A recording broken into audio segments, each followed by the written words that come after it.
Hi, my name is Jamie and I'm interviewing you for my Aging in Today's Society course at Northern Kentucky University. I will be asking you several questions regarding your experiences and opinions living as an older adult. Please know this interview is being recorded and will be seen by my instructor and my classmates. Do I have your consent to continue with the interview? Yes. Now, before we jump into questions, would you please introduce yourself, providing your first name, your current age, and how you know me? Hi, my name is Steve Markham, and I'm 69 years old, and I know Jamie both professionally and as a friend, and I've known her for quite some time. Okay, so my first question is going to be, what aspects of aging do you find most challenging? I think I find most challenging are one is the financial challenges of being retired, and the second would be I think the loss of virility, strength, and some of those items that are diminishing with age, and because I can remember a point in time when I was a little bit more strong and not as challenged sometimes in some physical situations. How has your cultural background and ethnic identity shaped your experience of aging? And are there particular traditions or values from your heritage that you find important as you grow older? I think the most important thing is, as I get older, is I continue to feel the need to be responsible for my own finances and resources. And I think the things that shaped my aging and my cultural issues is my parents were both in the medical field, and I helped my mother often in a nursing home situation. And as a physical therapist, I worked in nursing homes, and I've seen some of the detrimental things that can happen as you get older, and some of those are like in the back of my mind as I get older, and hopefully not going toward that direction. Only as you feel comfortable, can you share how you've experienced changes in your physical health, mental well-being, and cognitive abilities as you've aged, and how you've adapted to these changes in your daily life? Well, one of the things I've noticed is sometimes I'm a little bit more forgetful of names, but that's kind of been my a quality that wasn't my best before, so it just is more enhanced. I think that as far as strength and time and the ability to work as much as I used to is kind of diminished. I can only work about 10 hours now. I used to be able to work at least 13, 14 hours without getting too tired. As far as mental well-being, I think I'm still okay with that. I do have in the back of my mind physical changes and some of the responsibilities of taking care of myself that are going to be a little bit more difficult as I get older. My health, well, I've had heart issues and such, and these have all been in the past 5 years, and so I've been kind of struggling with that as mentally, because I want to be able to exercise as much as I can, but I'm limited by my heart right now. What strategies or resources have you found most effective in managing and financing your healthcare costs? Well, I think if I'd been smarter earlier, I would have purchased long-term care and some other short-term disability not cases, but programs that I could use. I think I would have invested a little bit more wisely and kept, I really do think that maybe I might have not gone out on my own and been an independent provider, but I remained with some of the bigger companies so I could keep a 401k, but I chose not to, and I'll just see how life goes. How have you approached advanced care planning, and what factors have influenced your decisions about your future medical care and end-of-life preferences? Well, I've already signed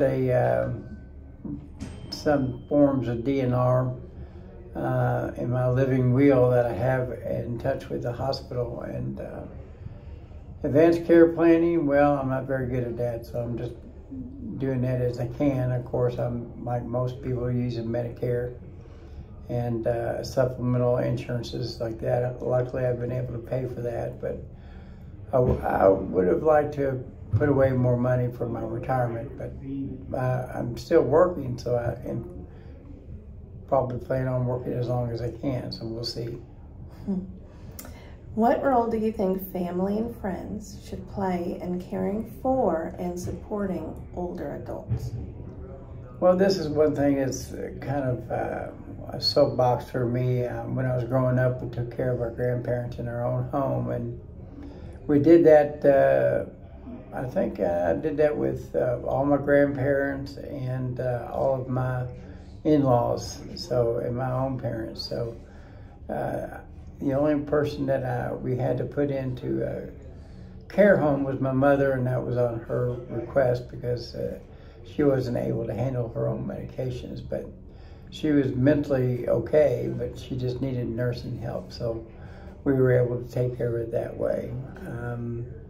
Other than that, my end-of-life preferences are a lot of just letting things take their course, not trying to do anything over and above. What are some of the biggest differences you've noticed in how society treats older adults now versus when you were younger? Well, when I was younger, they didn't have such things as like Medicare and not some of the social support systems. So I grew up taking care of your own family and in your own home. Now, I think that society is not the best in taking care of the elderly. I worked as a specialist in pain management for older people, and the resources and such like that is very difficult for them to manage on their own. So I think that we've allowed our society to take over the care of our elderly and the young, and I think they don't do a very good job of it. I agree. Are there any changes or improvements you'd like to see in the way society supports older adults? Well, I think one of the changes I would recommend would explaining to the older adults that they need to take care of their own money and finances and not depend on the government to do it for them, or they'll end up putting all their money in Social Security and not and expecting that to be there when they get older, and now that's turned out to be not such a good idea. I think that if you took the money you put in Social Security and invested it yourself, you would have a lot more money than when you retire. So I think putting it in the government Social Security system is wrong. I think they need to find a better way to do that. But some other improvements definitely would be